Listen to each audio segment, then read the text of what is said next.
stuff in.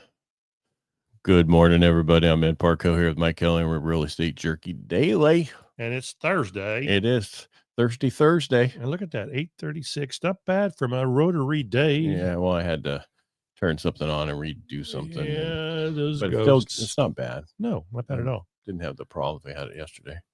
Yesterday was crazy. What's that? Housing. Thursday. I didn't look to see if any housing wire stuff came on, but I'll go over what I do have. Yep. Producer price index came in today, which is the measuring of inflation at the producer price, producer index. Can I talk yet? No. For producers, not consumers. Okay. All right. So, and it came in, increased by 0.2% in line with expectation. On a year-over-year basis, it increased 0.5% to 2.4%, coming in higher than the expectations of 2.3%. Whoa. Core PPI, which strips out food and energy prices, increased by 0.3%, also in line with expectation. Year-over-year core PPI increased 0.2% to 3.1%, which was above the estimates of 3.0%. Whoa. So, yeah, not any major. Those tenths. Yeah, well, it hasn't really moved the market much. No. And the biggest thing that's moving the market right now is the fact that Trump's in there. So we're up 8 basis points, and the 10 years down 4 basis points to 0.40. So it's not, it opened at 4.45. So it didn't really. Anyway, and this is what I thought would move the market the wrong way. Initial jobless claims, which measures filing for the first time for unemployment benefits, was reported at 217,000 claims for last week, which represented a decrease of 4,000 from the previous week. Revised figure of 221,000 and below expectations of 223,000. Continuing claims decreased to 1.873 million from the previous week's revised figure of 1.892. So also continuing claims went down. With those two things going down, you would think that it would really make the bond market get worse, but I think there's such a going forward, the Fed's going to continue to lower because inflation's in check. And then you're going to see them. One of the things they were talking about is that Fannie and Freddie will finally get out of conservatorship after 16 years and go and be two of the largest IPOs ever. And guess who gets that money when it's an IPO? The government. Yeah, no kidding. Because they took it over. Right. But they kept them because of the billions of dollars they were making off of them a year. Yeah. And now let's get them out of conservatorship and put them where they belong. Well, it only took them 16 years. That's crazy. Well, because making so much money off them, why would you give it up? Yeah. And that's one of the things they said they would probably never give them up because of how the country is making so much money off of them. Supposedly now, ever since the election, the market in Florida is going up.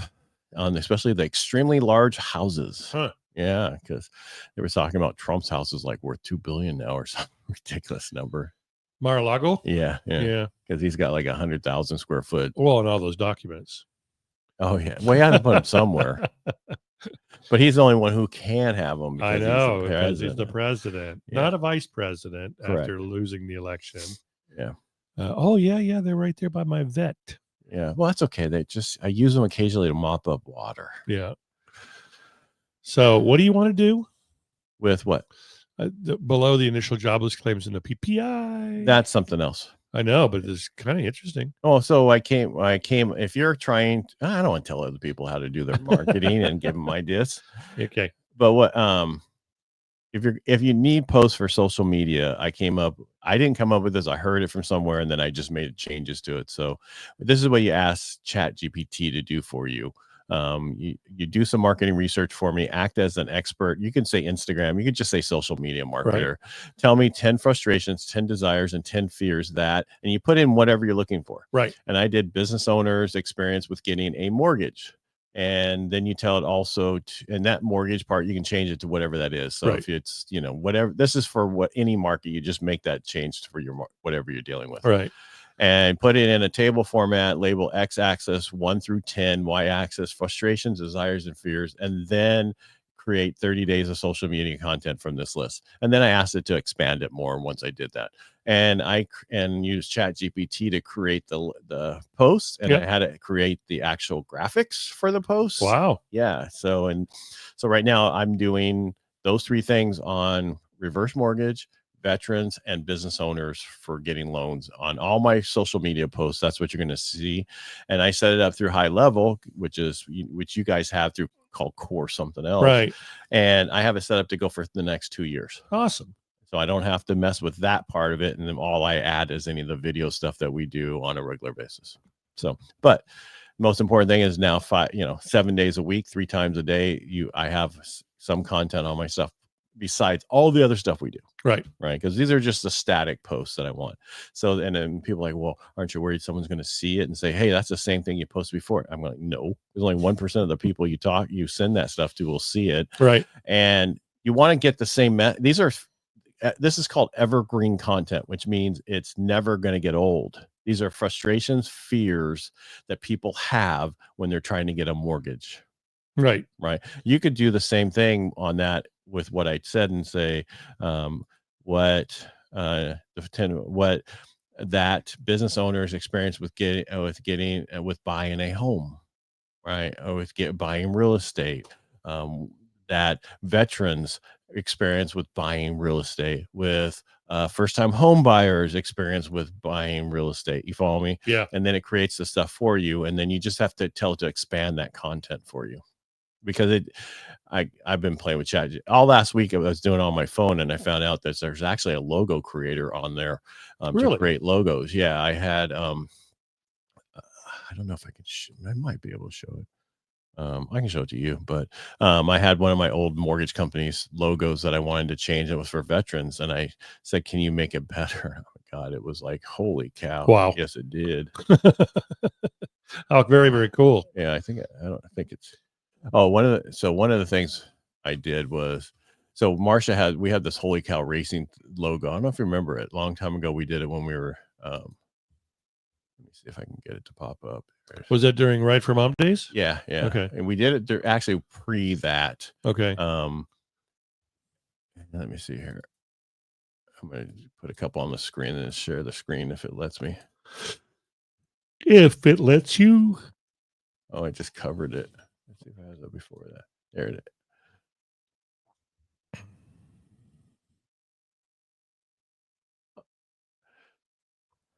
Okay, let's see if I can get this other one and come back up.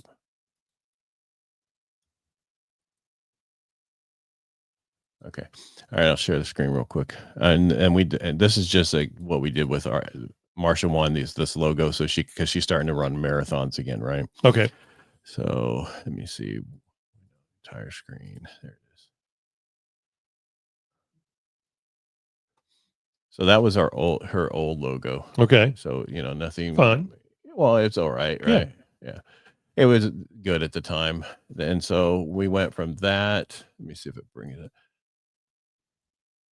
Oh. So that was one of them. I said, make it look like you're exhausted after a race. And then there's that one. The beginning of the race. Yeah. And then I said, okay, now change it to a jacked up runner. And this is just seconds, right? Yeah. And I was like, okay, we'll do another one, but that one looks like someone's surprised it was something. And then I said, I'd change it into a rucking one with a backpack, right? Kind of a jacked up guy. And then I said, okay, take it down a notch. And this is what we finalized on. Cool. See the difference? Yep. I mean, so you could take like your own stuff and ask it to make changes to it to make it look better. And that's what people don't understand what ChatGPT is there to do for you. It does so much. Yeah. And I'll show you my other logos, but cool. Just personally, you don't need, everybody needs to see it. But I mean, it's just amazing what you can do with it that people don't understand what you can do with it. It'll be interesting to see what state numbers are tomorrow. Since we're after the election, I know they were down. We shared them Tuesday, didn't we? Yeah, we shared them on Tuesday. That was last week because we weren't here last week. Exactly. Yeah. So this week will be kind of interesting to see if there's a huge increase in volume just over the past week.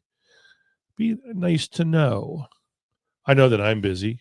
I know that there's a lot of people in the office that are busy, so that's good. I got busy with people doing cash out refinances. Really? Yeah, because they pay off their credit cards. Yeah, well, I'm paying off $1,700 in credit cards, and these are minimum payments on their credit cards and installment stuff. Right.